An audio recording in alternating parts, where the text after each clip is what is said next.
ay nagpapakitang ang mga tao na sobrang yabang at ipinapantay ang sarili sa Diyos, ay pinapatay ng Diyos agad-agad. Hango sa aklat ng mga Gawa 12, makikitang nangyari ang kayabangang ito kay Haring Herodes, dahilan upang siya ay parusahan agad ng Diyos. Nauna dito, sa aklat ng mga Gawa 12, ay ipinakita ang pag-uusig hanggang kamatayan ng mga naunang Kristiyano mula sa lahi ng mga Hudyo. At ito po, ayon sa mga Gawa 12, ay pinangunahan ni Haring Herodes. Ayon sa Biblia at sa kasaysayan, ang Herodes na ito sa mga Gawa 12 ang pumatay kay Santiago na kapatid ni Juan.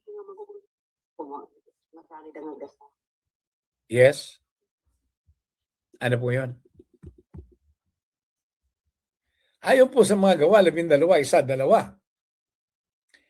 nang mga panahon ding yun, sinimulang usigin ni Haring Herodes ang ilang kaanib ng iglesia.